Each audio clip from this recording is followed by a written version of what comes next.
నమస్తే, నా పేరు శివాజీ.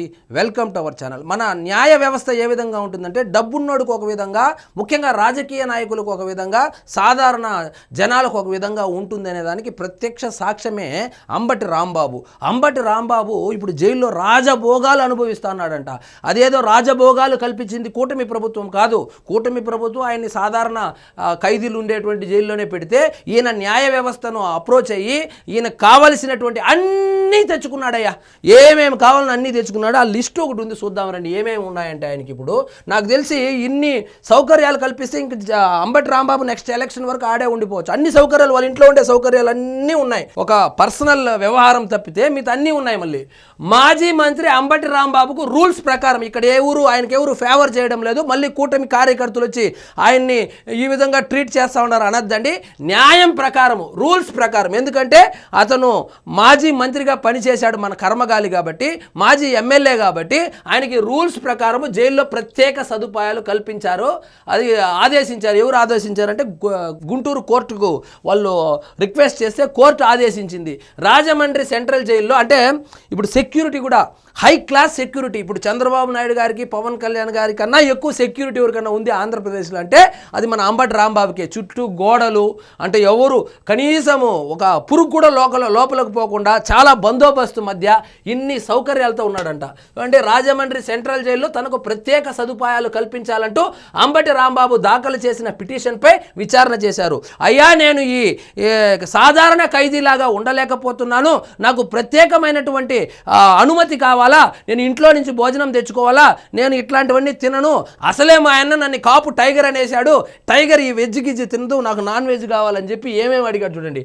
ఇంటి నుంచి భోజనం, ఎలాగూ ఈ టైగర్ కాబట్టి నాన్ వెజ్ భోజనము, మంచము, బెడ్డు, దిండు, దోమతెర, ఎయిర్ కూలరు, అవసరమైన మందులు. అంటే మందులు అంటే నాకు గుర్తొచ్చింది, అంబటి రాంబాబు ఇచ్చే బిల్డప్కు ఆయన ఆరోగ్యం ఉన్నటువంటి పరిస్థితికి పొందనే లేదంట. సో ఒక నిద్రపోయే ముందు ఒక మాత్ర, నిద్ర లేవడానికి ఒక మాత్ర, నిద్ర పోవడానికి ఒక మాత్ర, భోజనం చేయడానికి ఒక మాత్ర, భోజనానికి ముందు ఒక మాత్ర, భోజనం తిన్న తర్వాత బాత్రూమ్ పోవడానికి ఒక మాత్ర, అంతా మాత్రలతోనే వ్యవహారం నడుస్తుందంట. మెడికల్ పర్యవేక్షణ అంటే డాక్టర్ ఎప్పుడు దగ్గరలోనే ఉంటాడు. అంబటి రాంబాబుకి ఏం కాకుండా ఆయనకు తుమ్మినా దగ్గినా ట్రీట్మెంట్ ఇవ్వడానికి ఒక డాక్టర్ ఉంటాడు. ప్రత్యేకమైన రూమ్ అంటే స్పెషల్ రూమ్ ఏర్పాటు చేయాలంట ఆయనకి.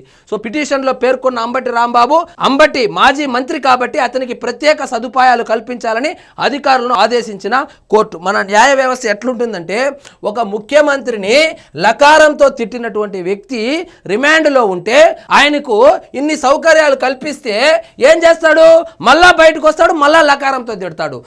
వీళ్ళు జడ్జిలను కూడా తిడతారు, వీళ్ళు జడ్జిలను తిడతారు, లాయర్లను తిడతారు, ఏకంగా చీఫ్ జస్టిస్ కూడా తిట్టినటువంటి చరిత్ర వీళ్ళది. ప్రధానమంత్రిని తిట్టలేండి, ప్రధానమంత్రిని తిడితే బెయిల్ క్యాన్సిల్ అయిపోతుంది కాబట్టి ప్రధానమంత్రిని బీజేపీ వాళ్ళు జోలికి వెళ్ళరనుకోండి. చూడండి ఎంత బాగుందో. సో ఒక పెళ్లి కొడుకు, ఒక కొత్త పెళ్లి కొడుకు అత్తారింటికి పోతే ఎటువంటి సౌకర్యాలు కోరుకుంటారో అటువంటి సౌకర్యాలనే అంబటి రాంబాబు కోరుకోవడము జరిగింది. కోర్టు దానికి పర్మిషన్ ఇవ్వడం కూడా జరిగింది.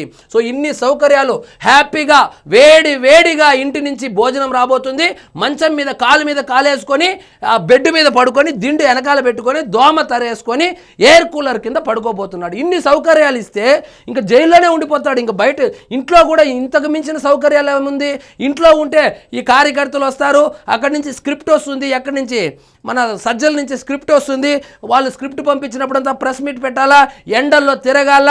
జగన్మోహన్ రెడ్డి గారు వస్తూ ఉన్నారంటే ఆ జన సమీకరణ, బల ప్రదర్శన, లెక్కబొక్క వ్యవహారము.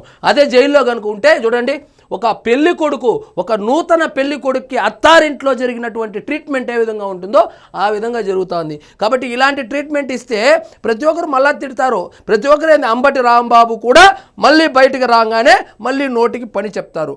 ఇది ఎవరి తప్పు కాదు, మన న్యాయ వ్యవస్థలో ఉన్నటువంటి ఈ లూప్ హోల్స్ ఏవైతే ఉన్నాయో.